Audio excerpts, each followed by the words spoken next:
So let us focus on the image of God in which lies our potential. We can make it an actual thing.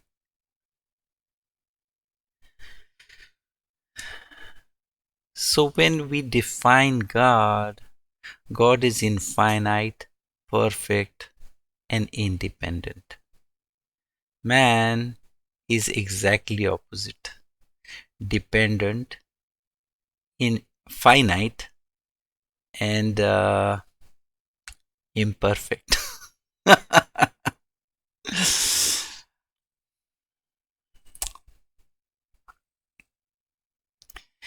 The game is for imperfection. It's not meant for perfection. This world was never meant for anything perfect. There are no supermans here.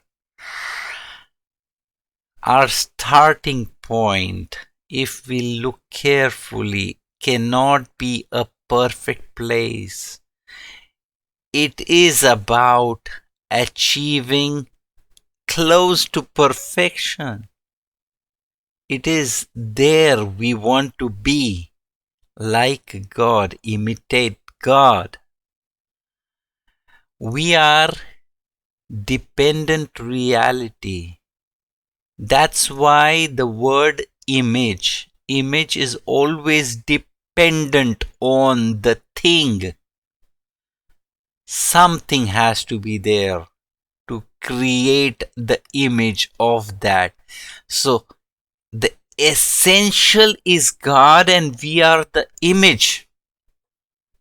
But we can be arrogant and say that, there is no God. There is no God. There is no image. Okay.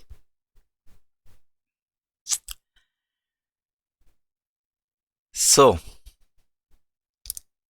what is the common grounds that man alone can relate to God? We said that infinite, dependent, independent God and dependent man, infinite God, infinite man, perfect God, imperfect man. You see, in every aspect, we are on the other side of the spectrum, totally opposite. But there has to be some common grounds on which we can relate. A man cannot relate to a cat in the highest relationship, right? I can have a cat, I can say meow and it will listen to me and we can communicate at some possible level. But that's not the kind of relationship that I want with my creator. I want a higher kind of relationship, a relationship like marriage, in which I choose him and he chooses me. There is I do kind of thing. When he created man, he already is standing with a ring and putting himself in a vulnerable position. Do you choose me? And now that man is like waiting to answer. But he can't answer unless he is standing upright. The image of God is fulfilled. The image of God, like man in his physicality, can be like this, and the image of God never bends. So there is a mismatch. If he then becomes matched, aligns with that image, then we can have a relationship with God. It's all about alignment.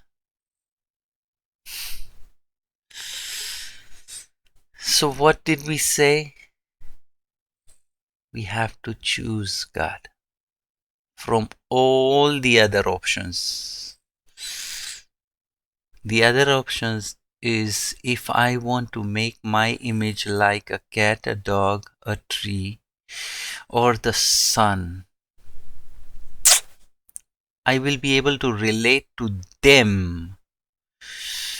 But God is a jealous God and He wants exclusively a relationship with you. So let's say there is a unit which exclusively demands space for God. And let's understand what is that unit. If there is anything else in that unit, God says, okay, I am not in.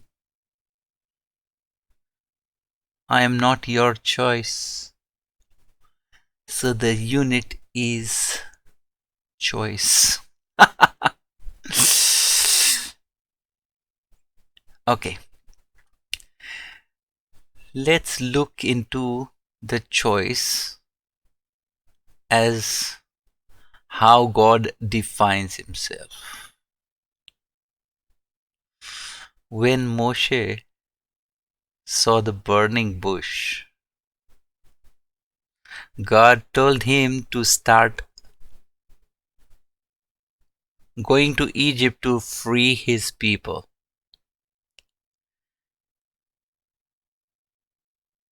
So Moshe asks a question. Excuse me, God. When I come to these people in Egypt, the slave nation of Jewish people, when I come to them, they'll ask me, who sent you? And what should I tell them? So God said, Ehyeh asher ehyeh.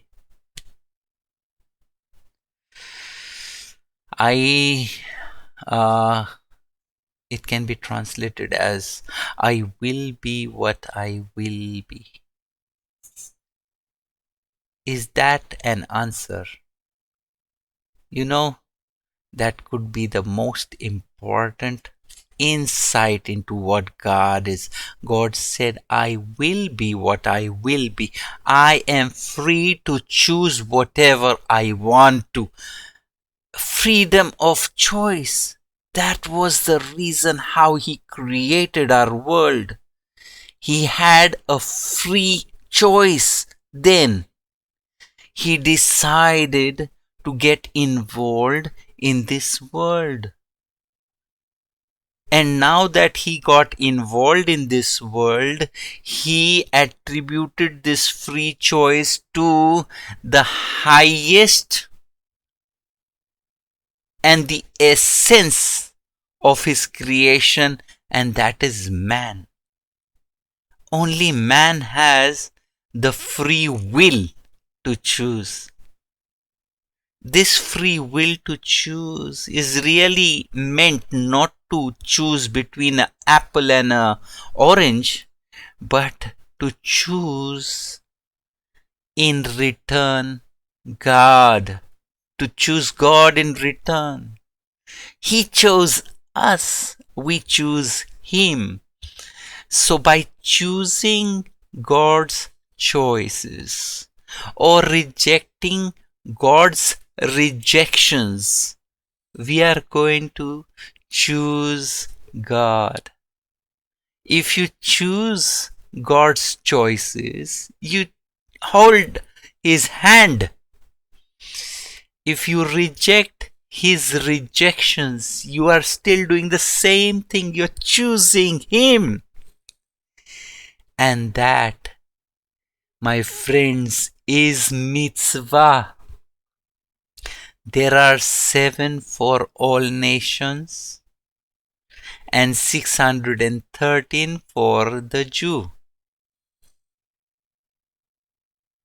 Oh, why does he choose that? Why does he make a difference between all nations and the Jewish people? It's not a matter to be jealous about. It is his choice. That is how he works. He wants to show you that he chooses. In fact, the seven that he has given to the entire world are intellectually adaptable, understood, human. These are things that he holds to. If you hold to the same thing, you are holding God's hand. This is the only way we can relate to Him in this world of ours. I'll give you but this needs Hebrew. You know, the name of God is Yud and Hey and Vav and Hey, and mitzvah is Mem and Tzadik and Vav and Hey. The Vav Hey part is same, and the Mem and Tzadik, it is the Adbash formula of Yud and Hey. Mem is the fifth letter. From the other side, from Tau, you go 5 letters backward, it's Mem. Yud is 5 letters from, Yud is the 10th letter, so Mem is the 10th letter from backside. Hey is the 5th letter, Tzadik is the 5th letter. It's the Adbash formula, the first 2 alphabets. It reminds me that mitzvah and Hashem go hand in hand.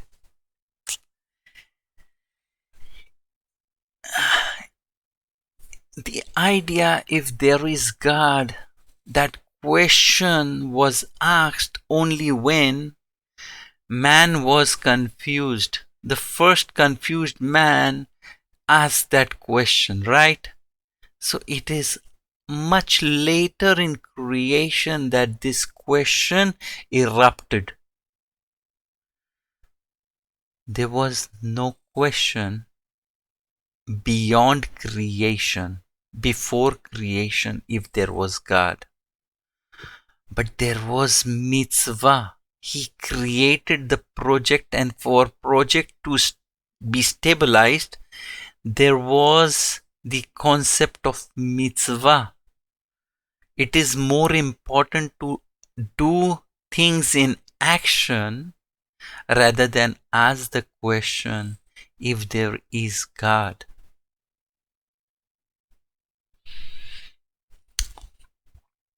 So that question, if it will be answered,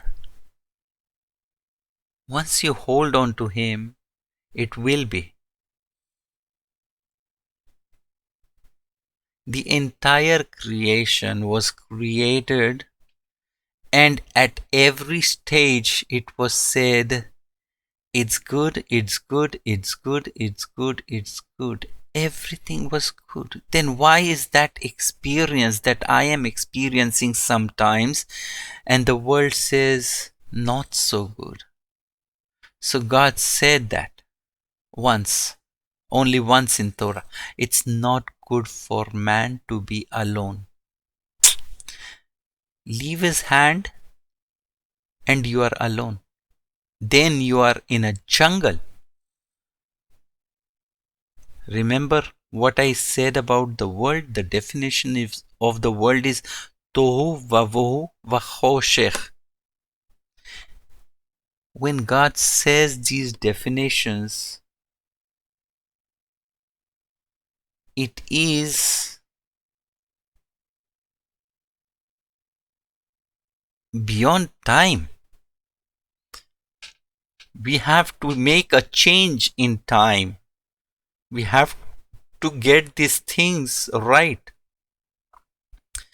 The world will change. First, if I change myself, automatically I am like the mirror of this world also. If I am the image of God, I the world is a mirror to me. If I improve, world improves. I am not supposed to hear things that are not meant to be heard by me. They come in my experience if somebody is coordinating it. If there is a war outside, I have a war inside me. If I clear this war, that war is ending. Philosophical, okay. If I put off the television, there is no war in my life. You understand that? There are some people, they are involved in their life so busy that they don't know what's going on in Ukraine, in Israel, with Palestine. Nothing. Those wars are not for that person. It's not in his experience.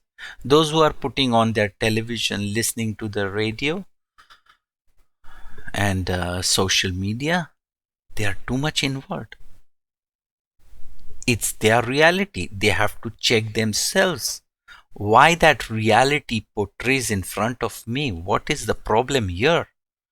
Why in my world, where there is only me and my God, why do I have that experience? Something to teach. No experience is here unless it was coordinated. That experience is not really necessary.